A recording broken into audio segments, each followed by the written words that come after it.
आज का जो मेरा विषय है, आप मेरे पीछे इस विषय को दोहराएं। परीक्षाओं पर विजय पाना, परीक्षाओं पे विजय पाना, ओवरकमिंग टेम्पटेशन। ओवरकमिंग टेम्पटेशन, परीक्षाओं पर विजय। मैं एक घटना के साथ शुरू करना चाहता हूँ। ये वास्तविक सच्ची घटना है। ये घटना शायद आपने निक मैन को कितने लोगों ने देखा है, जिसके ना हाथ है ना पैर है। आप में से कुछ लोगों ने देखा निक मैन, जिसके ना हाथ हैं ना पैर हैं।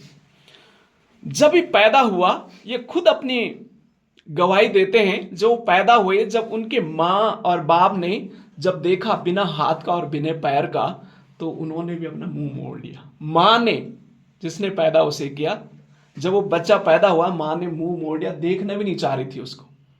पिता भी देखना नहीं चाह रहे थे। पर धीरे धीरे धीरे धीरे जब ये निक मैन जो है, बिना हाथ का बिना पैर का, जब बड़ा होने लगा, उसके मन में भी बहुत कड़वाहट सी थी।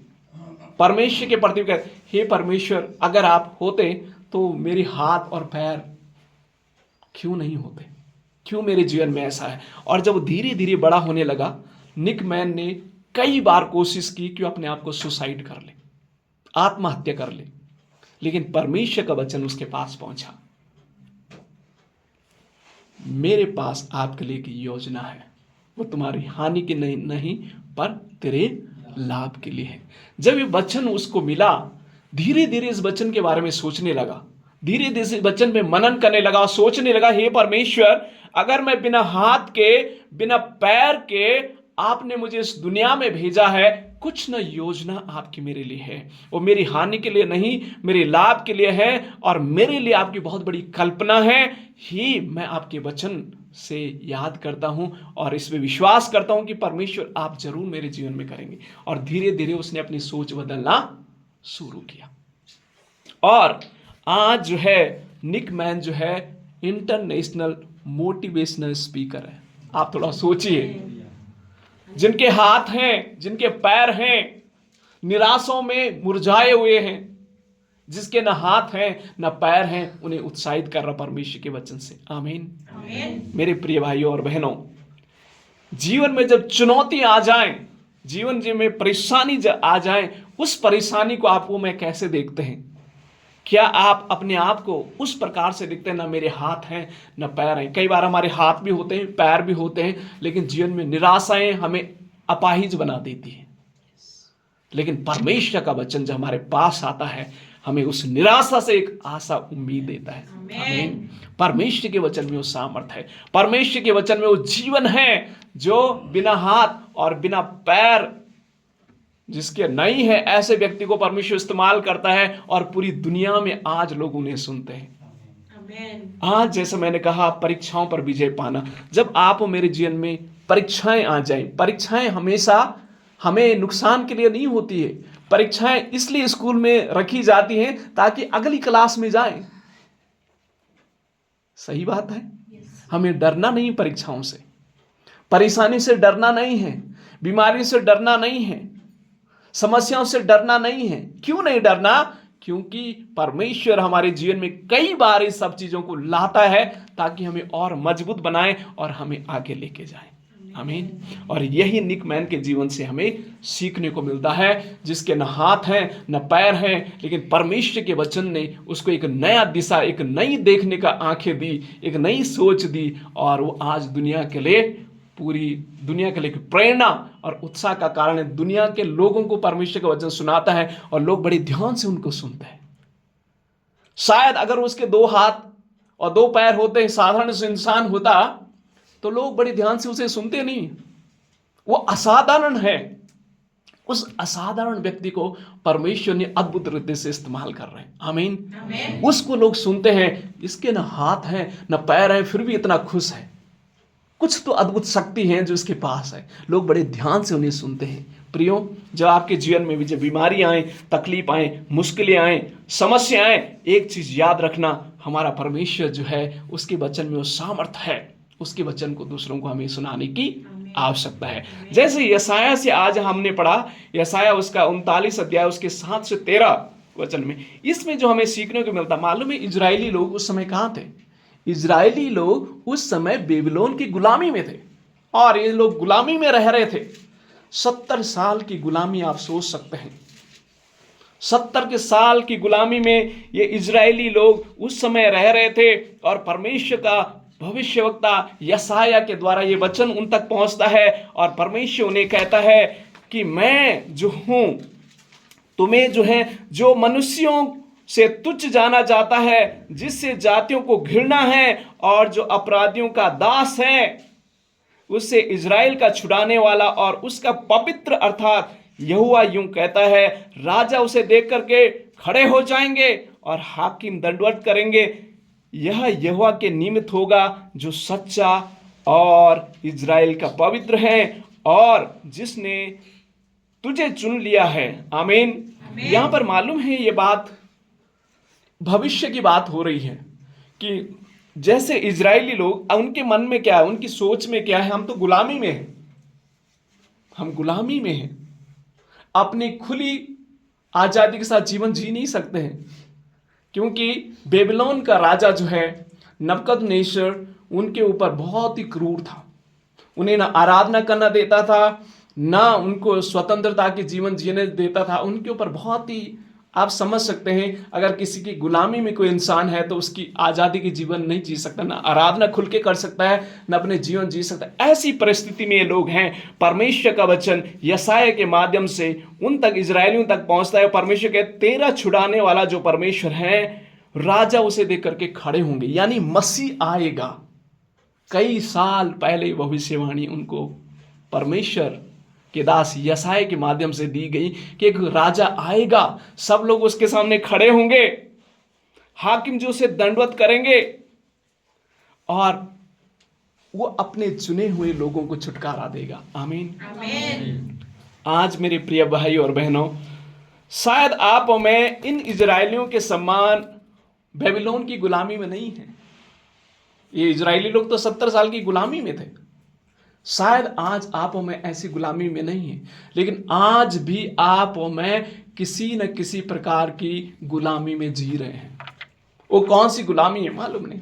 हो सकता है नशे की आदत हो सकती है, हो सकता है झूठ बोलने की आदत हो सकती है, हो सकता है बेविचार का जीवन जी सकते हैं, कोई भी शराब पीने की आदत हो सकती है। कुछ ना कुछ ऐसी बुरी आदतें शायद आज भी हमारे जीवन में हैं। परमेश्वर उससे हमें छुटकारा देने के लिए आपको एक उम्मीद और आशा देता है। आमीन।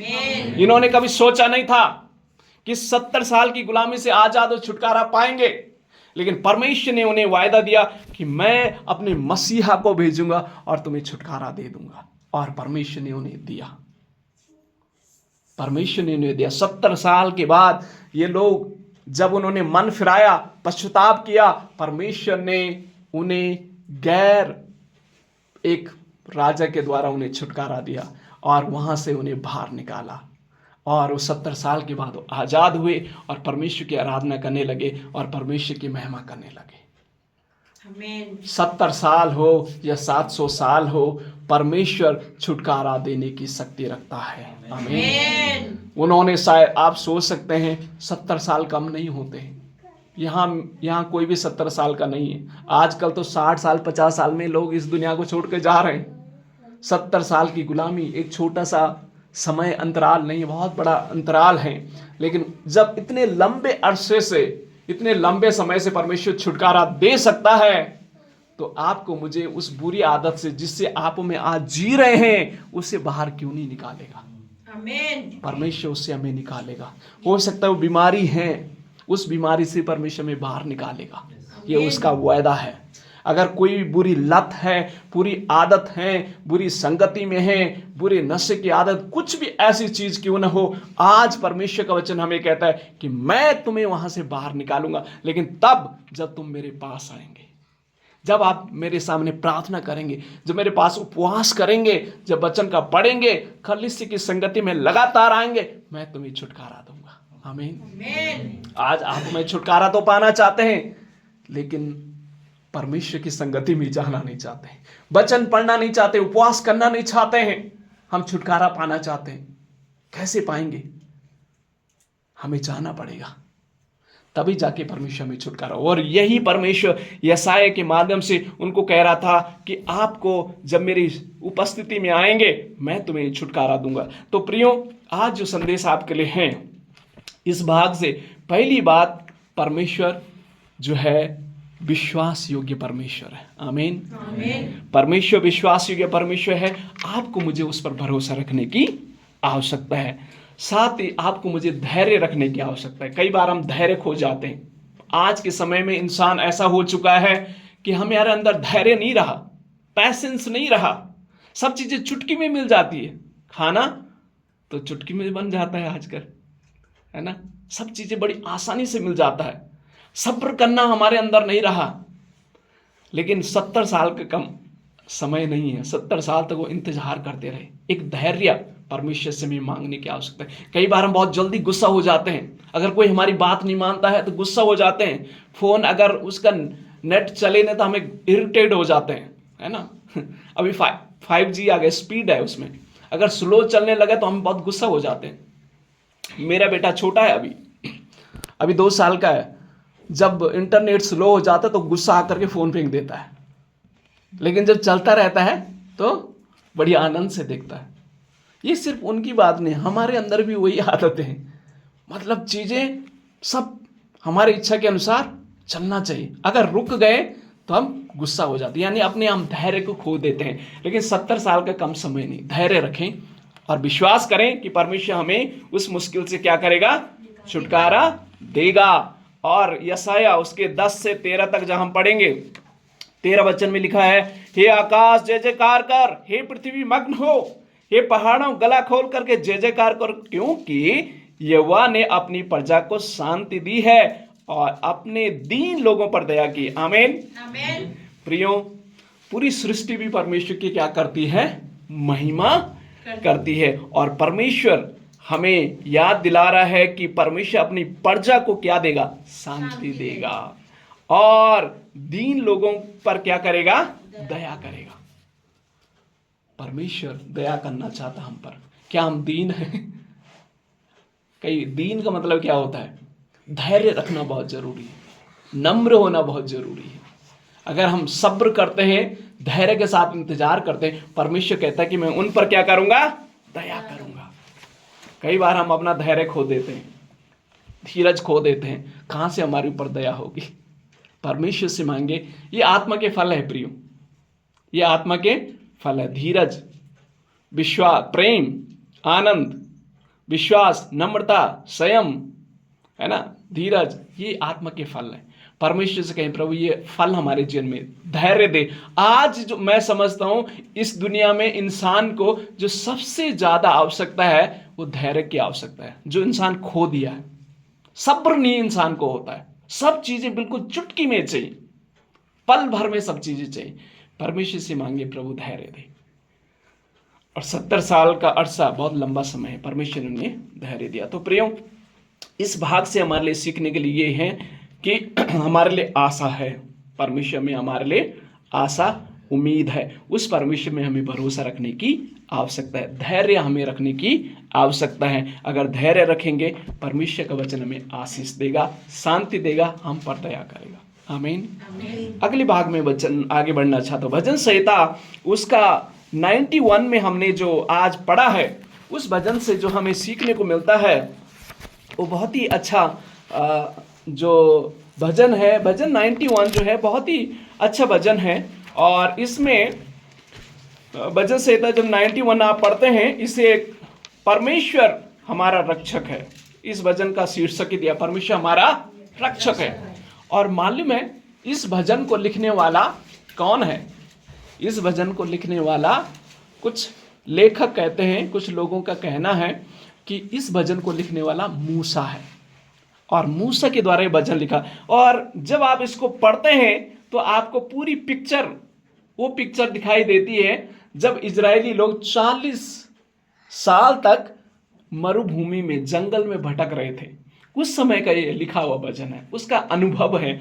और लिखा है, हे जो परम प्रधान के छाए हुए स्थान में बैठा रहे, वह सर्वशक्तिमान की छाया में ठिकाना पाएगा। मालूम है जब दिन के समय में धूप लगती थी बादल का खंभा बनकर के परमेश्वर इजरायलियों की मदद करता था।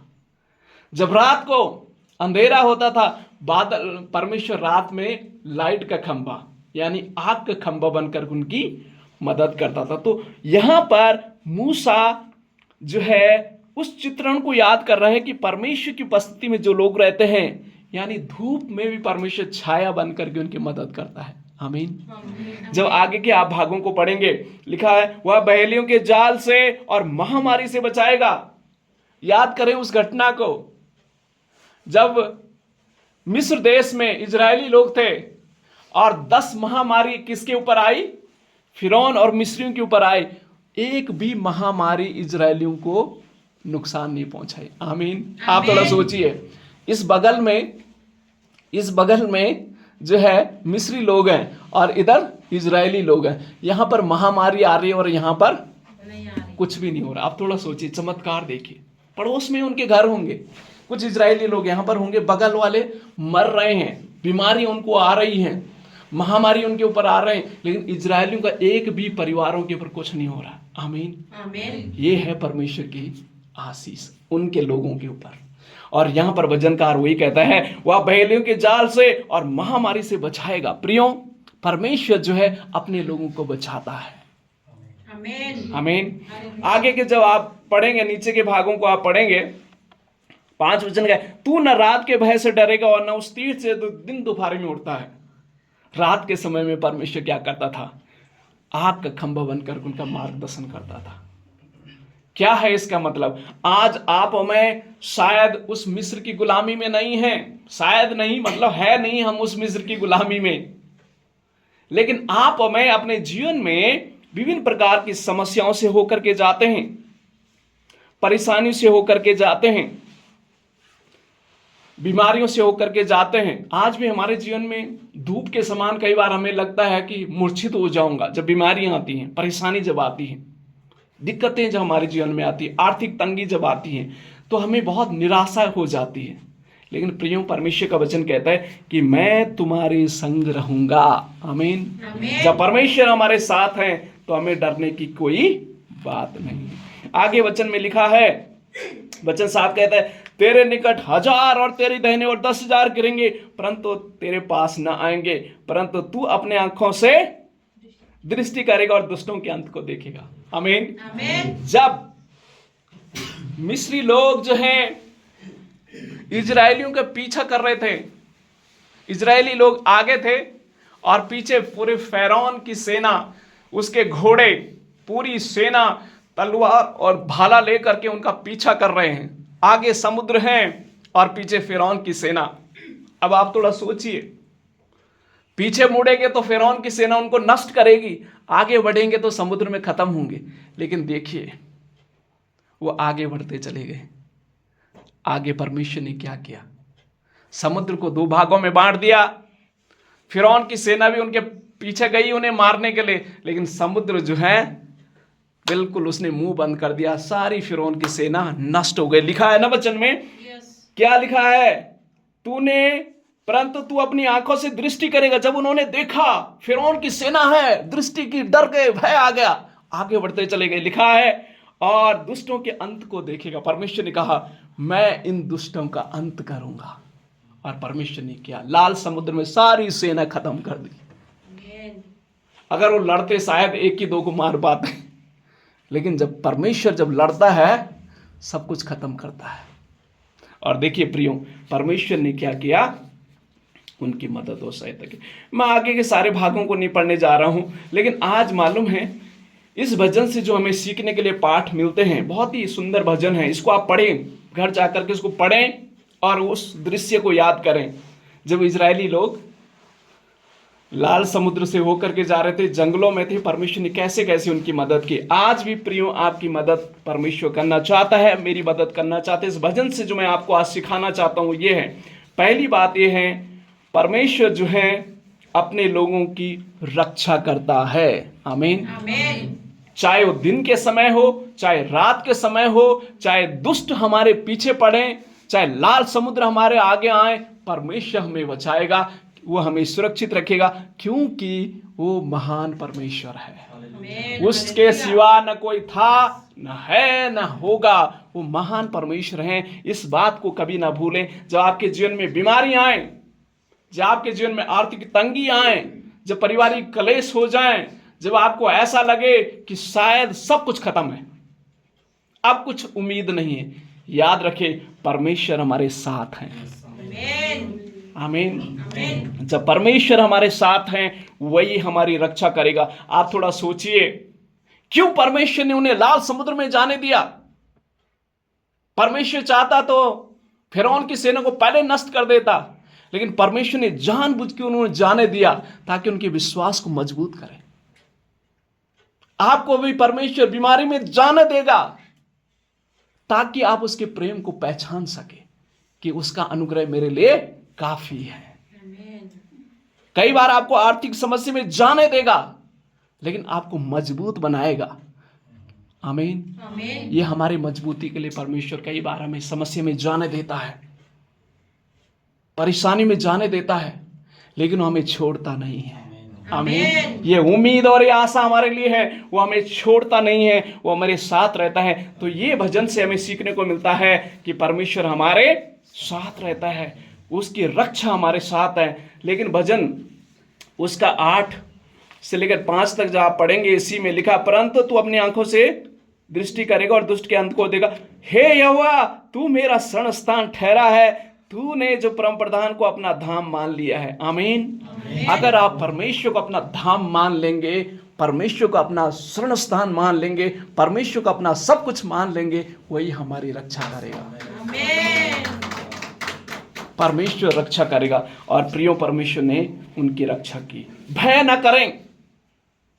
मनुष्य हैं, डर और भय आ जाता है, लेकिन इस डर और भय के समय में परमेश्वर से सामर्थ मांगे और कहें, प्रभु मैं पीछे नहीं भटकूं, पर आगे ही चलता चला जाऊं। आमीन। बीमारी आ जाए, परेशानी आ जाए, मुश्किलें आ जाए, दिक्कतें आ जाए, कुछ भी क्यों ना हो प्रभु, लेकिन मैं बैकस्लाइड नहीं होऊंगा, मैं पीछे नहीं मुड़ूंगा, आगे चलता जाऊंगा। चाहे लाल समुद्र आगे हो, चाहे फिरौन की सेना पीछे हो, मैं आगे ही बढ़ता चला जाऊंगा, आमीन। चाहे मेरे जान भी चली जाए। आप थोड़ा सोचिए, लोगों ने कहा है, हे बुजुर्ग मूसा, तू तो पगलिया गया है, बुजुर्ग है, तू तो आगे जा रहा है, हमारा क्या होगा? लेकिन मूसा ये जब बात मान करके वो आगे गए, तो समुद्र क्या हो गया? 2 भागों में हो गया। मुश्किलें आपके खुद ही आपके लिए रास्ता बनाएगी। मुश्किलों में भी परमेश्वर आपके लिए रास्ता बनाएगा। आपको डरने की आवश्यकता नहीं। आमीन। देखो, मरना तो है ही एक बार, चाहे फिरौन की सेना आपको मारे, चाहे लाल समुद्र में मरे, अच्छा है आगे बढ़ते हुए मरे, परमेश्वर की महिमा करते हुए मरे। आमीन। कोई जिंदा नहीं रहेगा, लेकिन परमेश्वर के लिए खड़े होकर के आगे बढ़ते रहें, परमेश्वर बचाएगा। आमीन। तो परमेश्वर हमें आशीष दे इस वचन के द्वारा, आमीन। और विश्वास और प्रार्थना में आगे बढ़ते रहें, और परमेश्वर के प्रेम में मजबूती के साथ आगे बढ़ें। मैं आगे के वचन में आगे बढ़ना चाहता हूं। हमने इफिसियों की पत्री में से पढ़ा, इफिसियों की पत्री उसका 1 अध्याय हमने पढ़ा, और उसमें जो हमें सीखने को मिलता है, इफिसियों की पत्री उसका 1 अध्याय उसका 3 वचन इस प्रकार लिखा है, हमारे प्रभु यीशु मसीह के परमेश्वर और पिता का धन्यवाद हो कि उसने हमें मसीह में स्वर्गीय स्थानों में सब प्रकार की आत्मिक आशीषें पहले से ही दी। आमीन। आमीन। मेरे प्रिय भाई और बहनों, मालूम है इस पत्री को लिखने वाला कौन है? प्रेरित पौलुस। और मालूम है कहाँ है वो? अभी कैद में है, जेल में है। जेल में, रोम की जेल में प्रेरित पौलुस इस पत्री को लिखता है और कहता है कि क्या है? परमेश्वर का धन्यवाद करूं। अगर आप और मैं कैद में हैं तो आप धन्यवाद करेंगे? आप हमेशा कोशिश करेंगे कैसे वहां से बाहर निकला जाए, रोएंगे, विलाप करेंगे, अपने पिता को कहेंगे, अपने रिसोर्स पैसा लगाएंगे, जो करना आप करेंगे, बाहर निकलना चाहेंगे वहां से। लेकिन यहां पर प्रेरित पौलुस मालूम क्या है? हमारे प्रभु यीशु मसीह के परमेश्वर और पिता का धन्यवाद हो कि उसने हमें मसीह में स्वर्गीय स्थान में सब प्रकार की आशीषें दी है। मालूम है जेल की रोटी कोई पसंद नहीं करता है। सुख सुविधा नहीं है वहां, सुख सुविधा के लिए नहीं वहां पर भी कहता स्वर्ग में परमेश्वर ने सब कुछ दी है। एक वक्त का शायद पानी उनको मिलता था, एक वक्त की रोटी वहां पर शायद मिलता था। हाथ बंधे हुए, पैर बंधे हुए परमेश्वर को धन्यवाद कर रहा है। प्रियो, आपके लिए मेरे लिए संदेश किया है। और प्रेरित पौलुस कहता है जैसा उसने हमें जगत की उत्पत्ति से पहले चुन लिया है कि हम उसके निकट प्रेम में पवित्र और निर्दोष हों। आमीन। प्रेरित पौलुस मालूम है कैसा था? मसीहों को घसीट घसीट करके मारता था ऐसा व्यक्ति। जब परमेश्वर ने उसे चुना, अब क्या कह रहा है? जिसने जगत की उत्पत्ति, यानी मैं पैदा ही नहीं हुआ था उस समय, परमेश्वर ने मुझे पहले ही चुन लिया था। परमेश्वर हर एक को चुना हुआ है। आज अगर आप यहां हैं तो परमेश्वर ने आपको चुना है। आमीन। परमेश्वर ने अगर आपको चुना है तो उसने सारी आशीषें जो आपके लिए आवश्यकता है पहले से स्वर्ग में रखी हुई है। ये आपके हाथ में है, ये आपके हाथ में है। कैसे आप उस आशीष को परमेश्वर से ले रहे हैं? ये तो बहुत ही एक ऐसा उदाहरण है कि आपके पिता ने आपके लिए चेक ऑलरेडी 5 करोड़ का चेक बना के रखा हुआ है आपके घर में, आपकी बाइबल के अंदर है वो। आप उसको कभी इस्तेमाल ही नहीं कर रहे। जब इस्तेमाल ही नहीं करेंगे तो आप क्या होगा? आप गरीब के गरीब ही रहेंगे। लेकिन आप अगर उसको इस्तेमाल करेंगे तो आशीषित होंगे। परमेश्वर ने स्वर्ग में सारी आशीषें आपके लिए, मेरे लिए पहले से रखी हुई। क्या आप में उसे मांगते हैं? जब मांग ही नहीं रहे तो मिलेगा कैसा? मत्ती 7:7 में लिखा, मांगो तो तुम्हें दिया जाएगा, ढूंढो तो तुम, खटखटाओ तो तुम्हारे लिए। कई बार हम मांगते हो थक जाते हैं, लेकिन उसके बाद ही लिखा है क्या करो? ढूंढो। कई बार हम ढूंढते हो थक जाते हो, फिर आगे भी लिखा खटखटाओ। जब तक ना मिले तब तक हिम्मत ना हारो। मांगो, मांगते हुए ना मिले तो क्या करो? ढूंढो, ढूंढते हुए ना मिले तो क्या करो? खटखटाओ। यानी जब तक मिले ना तब तक रुको नहीं। परमेश्वर ने आपके लिए, मेरे लिए सारी आशीषें स्वर्ग में रखी हुई है।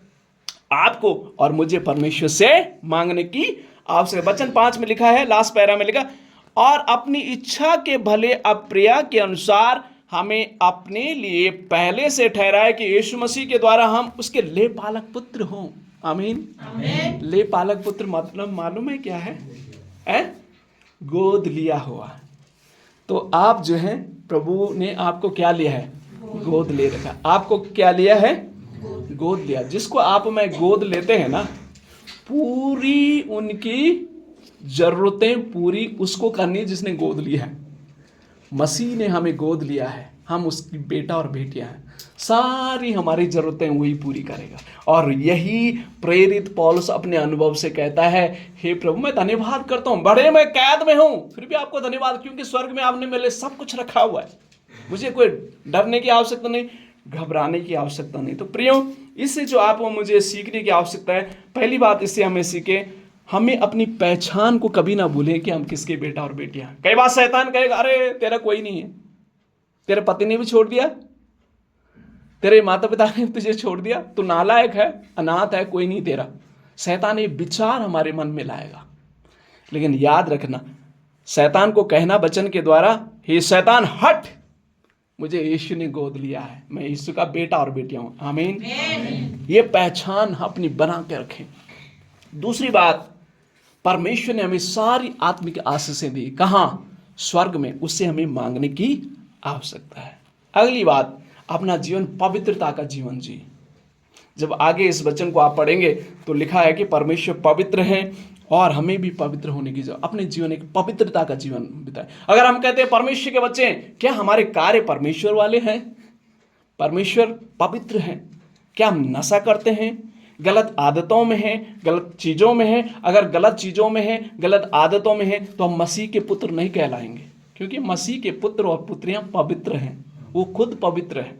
अगर आज भी हम पाप में जीवन जी रहे हैं, हम कह सकते मैं परमेश्वर का बेटा हूं, मैं बेटी हूं, लेकिन उससे कोई फर्क नहीं पड़ता जब तक आप अपना जीवन सुधारेंगे नहीं, जब तक अपना जीवन पवित्र करेंगे नहीं। पवित्र जीवन होना बहुत जरूरी है, क्योंकि परमेश्वर पवित्र है। परमेश्वर हमें आशीष दे। इस वचन के द्वारा। आमीन। और मैं मत्ती रचित सुसमाचार अध्याय में आप जब जाते हैं तो यहाँ पर जो है शैतान प्रभु यीशु मसीह की क्या लेता है, परीक्षाएं लेता है। पहली परीक्षा रोटी का प्रलोभन देता है, क्योंकि 40 दिन और 40 रात तक प्रभु यीशु मसीह क्या थे, निराहार थे, उपवास और प्रार्थना में थे। और जब उन्हें भूख लगी तो शैतान ने क्या कहा, शैतान एक्चुअली उनकी परीक्षा लगातार ले रहा था, और शैतान ने उसे कहा, प्रभु को कहा, यदि तू परमेश्वर का पुत्र है तो कह दे कि ये पत्थर रोटियां बन जाए। मसीह का जब बपतिस्मा हो रहा था, स्वर्ग से एक भविष्यवाणी हुई, ये मेरा प्रिय पुत्र है जिसमें अति प्रसन्न हूं। कबूतर की नाय पवित्र आत्मा उनके ऊपर उतरा, सबने सुना, सबने देखा। और अब देखिए शैतान क्या कर रहा है, उनके मन में डाउट, संदेह लेके आ रहा है। यदि तू परमेश्वर का पुत्र है, यदि हम कहां लगाते हैं, जब हमें संदेह होता है, संदेह। यहां पर शैतान प्रभु यीशु मसीह के मन में संदेह डालने की कोशिश कर, यदि तू परमेश्वर का पुत्र है, हाँ हमने सुना है, भविष्यवाणी हुई थी कि तू मेरा प्रिय पुत्र है, मैं तुझसे प्रसन्न हूं, ये हमने सुना था। लेकिन लिखा है यदि तू परमेश्वर का पुत्र तो कह दे कि पत्थर क्या बन जाए, रोटी बन जाए, रोटियां बन जाए। लेकिन क्या होता है, प्रभु यीशु मसीह उसे जवाब देता है कि लिखा है, वचन 4 में लिखा है मनुष्य केवल रोटी से नहीं परंतु हर एक वचन जो परमेश्वर के मुंह से निकलता है जीवित रहेगा। आमीन। प्रभु यीशु मसीह ने, मालूम है, शैतान का सामना किससे किया, वचन से ही किया। आज भी प्रिय भाइयों और बहनों, भौतिक आवश्यकताओं को जब आप उन्हें प्राथमिकता देंगे, यानी शरीर को पहला स्थान जब देंगे, तो क्या हमारे जीवन में होगा। आज भी इस परीक्षाओं से आप हमें गुजरेंगे। प्रभु यीशु मसीह के सामने वही परीक्षाएं लाई, शरीर की, है ना। पेट के लिए इंसान कुछ भी कर लेता है, किसी का कत्ल करना होगा, कुछ भी करना हो, कोई भी काम कर लो, पेट के लिए कुछ भी कर लेगा। लेकिन परमेश्वर ने देखो प्राथमिकता नहीं दी, शैतान का क्या किया, सामना किया, और वचन से ही सामना किया। फिर दूसरा परीक्षा देखो शैतान ने क्या किया प्रभु यीशु मसीह की। फिर उन्होंने 5 वचन में लिखा है, तब इब्लीस ने उसे पवित्र पर्वत में ले गए और मंदिर के कंगारे से खड़े होकर कहा कि उससे कहा, यदि तू परमेश्वर का पुत्र है तो अपने आप को नीचे गिरा दे, क्योंकि लिखा है कि वह तेरे विषय में अपने स्वर्गदूतों को आज्ञा देगा और तुझे हाथों हाथ उठा लेंगे। और यहां पर प्रभु यीशु मसीह भी शैतान का क्या करता है, वचन के द्वारा ही सामना करता। लिखा है परमेश्वर की परीक्षा ना कर। प्रियो, आज ये भौतिक चीजों के, रोटी के लिए भी आपकी मेरी परीक्षाएं होंगी। क्या आप उस समय अपने आप को परमेश्वर को प्राथमिकता देते हुए उन चीजों का सामना करेंगे, वचन के द्वारा सामना करेंगे। दूसरी बात, आज शैतान, मालूम है, लोगों को कलीसिया से बाहर फेंकना चाहता है, कलीसिया से बाहर निकालना चाहता है। उस दिन ही बिजी कर देगा, उसी दिन बिजी कर, कुछ खास काम संडे को आ जाएगा, जिस दिन प्रार्थना होगी, खास काम उसी दिन होंगे। ये चुनौती आपकी है, ये मेरे लिए एक ऑप्शन है, ये आपके लिए, मेरे लिए एक परीक्षा की घड़ी है। क्या आप परमेश्वर की भवन में आएंगे, भवन से ही बाहर? शैतान वही करना चाहे, वही कह रहा था ना कि कूद जा, यानी मैं, परमेश्वर तुझे संभाल लेगा। तो क्या हुआ, चर्च में जाओ या ना जाओ, परमेश्वर तो संभाल ही लेगा। ये धारणा है शैतान लेके आता है मन में। जरूरी थोड़ा ही चर्च में जाना। आज लोगों की ना बहुत ही मानसिकता खराब हो गई। लोग चाहते हैं ऑनलाइन ही बैठ करके परमेश्वर की आराधना करना, अपनी कंफर्ट जोन में, आराम की जिंदगी से ना, घर बैठे ही परमेश्वर की आराधना नहीं। परमेश्वर की उपस्थिति में आना पड़ेगा, प्रभु की मेज में भाग लेना पड़ेगा, प्रभु को लेना पड़ेगा, वचन सुनना पड़ेगा। कलीसिया से आज फेंक रहा है शैतान लोगों को, लेकिन कलीसिया में हमें रहना है, आना है, ये परीक्षा से बचना है। इसलिए शैतान कह रहा है कि कूद जा यहां से, इस मंदिर से कूद जा, परमेश्वर तुझे संभाल लेगा। जरूरी थोड़ा ही चर्च में जाना है हमेशा, क्या जरूरत है चर्च में जाना, परमेश्वर संभाल लेगा। आप प्रार्थना तो घर में भी कर सकते, चलते हुए कर सकते, लेटते हुए कर सकते। आज लोगों की धारणाएं, लोग ऐसा शैतान बना रहे हैं, लेकिन परमेश्वर के भवन में आना जरूरी है। शैतान जो आज कलीसिया से बाहर फेंक रहा है, हमें कलीसिया में आने की आवश्यकता है।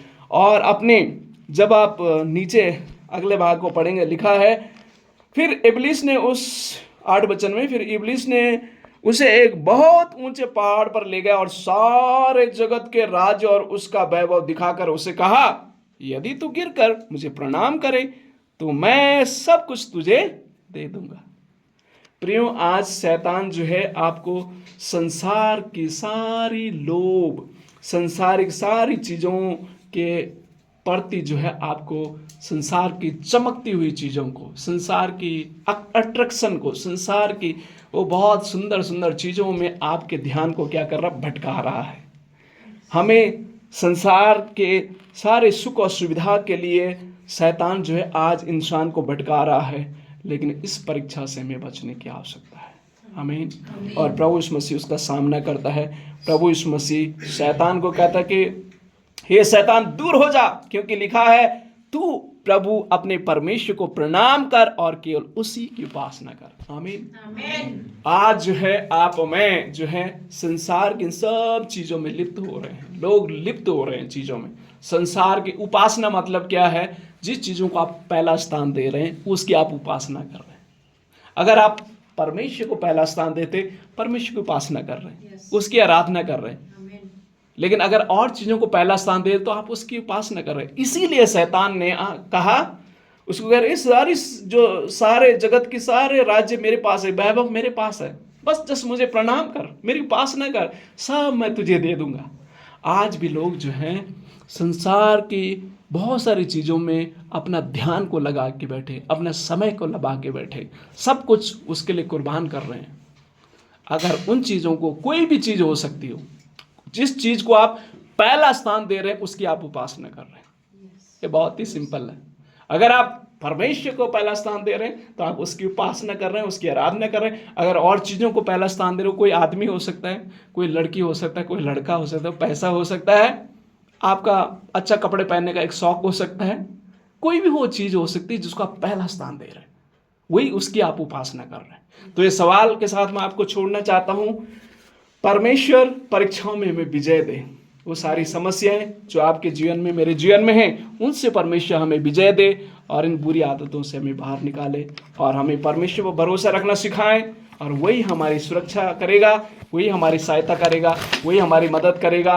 जैसे उसने मूसा की मदद की, इजरायलियों की मदद की, पौलुस की मदद की, हमारी भी वो मदद करेगा। हमारे प्रभु यीशु मसीह की जैसे परमेश्वर ने मदद की, और प्रभु यीशु मसीह हमारे लिए अच्छे उदाहरण हैं, जैसे उन्होंने परीक्षाओं में विजय पाई, आप मैं भी पा सकते हैं। आमीन। और रास्ता हमारे लिए उन्होंने तैयार करते हुए खोला हुआ है।